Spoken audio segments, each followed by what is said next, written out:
શ્રી ગણેશાય નમઃ. ચાલો આપણે જીવનના વિવિધ રંગોથી રંગાઈએ એ જ રીતે હોળીના તહેવાર વિશે જાણીએ. હોળી એ રંગોનો, આનંદનો અને અધર્મ પર ધર્મનો વિજયનો આ ઉત્સવ છે. હોળીનો તહેવાર દર વર્ષે હિન્દુ પંચાગ મુજબ ફાગણ સુદ પૂનમે અને અંગ્રેજી કેલેન્ડર મુજબ માર્ચ મહિનામાં આવે છે. હોળીના બીજા દિવસને ધૂળેટી એટલે કે રંગોત્સવ મનાવવામાં આવે છે. ભારતનો સૌથી રંગીન અને ઉર્જાથી ભરેલો છે આ તહેવાર.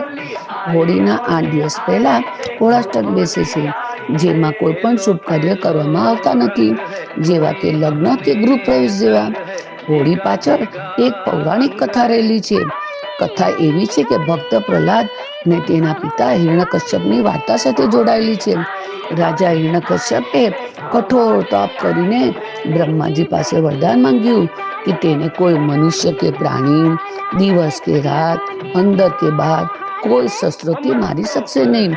વરદાનને કારણે રાજા અહંકારી બની ગયો. પોતાને ભગવાન માનવા લાગ્યો. આખા રાજ્યમાં તેની જ પૂજા થવી જોઈએ. રાજાનો પુત્ર પ્રહલાદ તે બાળપણથી ભગવાન વિષ્ણુના પરમ ભક્ત હતા. પણ રાજા વિષ્ણુ ભગવાનને દુશ્મન માનતા હતા. તેનું કારણ કે ભગવાન વિષ્ણુ વરા અવતાર ધારણ કરીને રાજાના ભાઈનો વધ કર્યો હતો.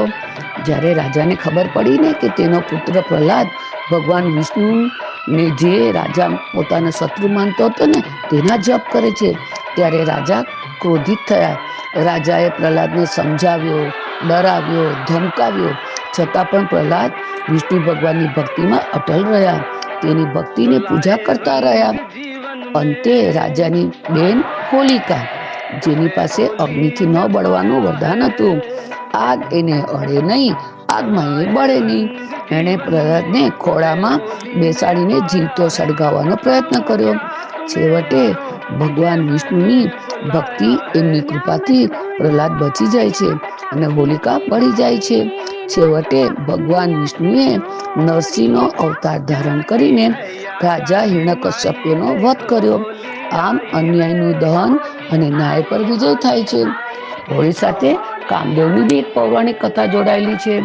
ભગવાન શિવ જ્યારે ઘોર તપસ્યામાં લીન હતા ને ત્યારે દેવતાઓના કાર્ય માટે કામદેવે શિવજીની તપસ્યાનો ભંગ કરવાનો પ્રયત્ન કર્યો. ક્રોધિત થઈને શિવજીએ ત્રીજું નેત્ર ખોલ્યું અને કામદેવને ભસ્મ કરી દીધા. પરંતુ કામદેવની પત્ની રતિની વિનંતી અને સાચી ભક્તિ જોઈને શિવજીએ કામદેવને ફરી જીવિત કર્યા. જે દિવસે કામદેવનો પુનઃજન્મ થયો ને એ દિવસે પણ હોળી તરીકે ઉજવવામાં આવે છે.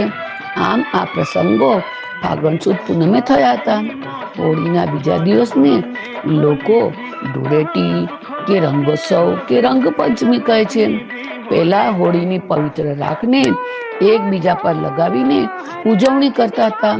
સમય જતા રાખની જગ્યાએ ગુલાલ અને રંગોનો ઉપયોગ થવા લાગ્યો. આ રંગો અંધકાર ઉપર વિજય મેળવી જીવનમાં નવી આશા અને રંગો લાવે છે. હવામાં રંગો ઉડાડવા પાછળનું બી કારણ છે કે વાતાવરણમાં રહેલા દેવી દેવતાઓના તરંગોને રંગો દ્વારા સક્રિય કરવા. હોળીનો તહેવાર ઋતુના પરિવર્તનનો ઉત્સવ છે. શિયાળાની વિદાય અને વસંત ઋતુના આગમનનું સંકેત છે. હોળી પ્રગટાવાથી વાતાવરણમાં રહેલા બેક્ટેરિયાનો નાશ પામે છે. આમ આ તહેવાર 2 દિવસનો હોય છે. પ્રથમ દિવસે સાંજના સમયે લાકડા અને છાણાનો ઢગલો કરી હોળી પ્રગટાવી લોકો લોટામાં જળ અને નારિયેળ લઈ મનમાં સુખ શાંતિની પ્રાર્થના કરે છે. ઓમ હોલિકાએ નમઃના જપ કરતા કરતા 3 વાર કે 7 વાર હોળી માતાની પ્રદક્ષિણા એટલે કે પરિક્રમા કરે છે. હોળી માતામાં નારિયેળ હોમે છે. અબીલ, ગુલાલ, હળદર છાંટી ચોખાથી વધાવે છે. ખજૂર, ચણા, ધાણી અને સાકરનો હાર એટલે કે હારડો ચડાવે છે. તેના બીજા દિવસને એટલે કે ધૂળેટી એટલે કે રંગપંચમી, આ દિવસે લોકો એકબીજા પર ગુલાલ અને રંગો છાંટી આનંદ વ્યક્ત કરે છે. આમ આ તહેવાર મૈત્રી, ભાઈચારા, ઉત્સાહ અને સમૃદ્ધિના નવા રંગોનું પ્રતીક છે. આ તહેવારમાં તો ઠંડી ઠંડી ઠંડાઈ પીવાની મજા કંઈક અલગ જ હોય છે. ધૂળેટીમાં કેટલીક બાબતોનું સાવચેતી રાખવી જોઈએ. રસાયણિક રંગોને બદલે પ્રાકૃતિક ગુલાલનો ઉપયોગ કરવો જોઈએ. પાણીનો બગાડ ઓછો કરવો જોઈએ. આંખો અને ત્વચાનું ધ્યાન રાખવું જોઈએ. હોળીના રંગો તમારા જીવનમાં પણ સુખ, શાંતિ અને સમૃદ્ધિના નવા રંગો પૂરે એવી મારી શુભેચ્છા. હોળી અને ધૂળેટીની હાર્દિક શુભકામના. સૌને મારા જય શ્રી કૃષ્ણ.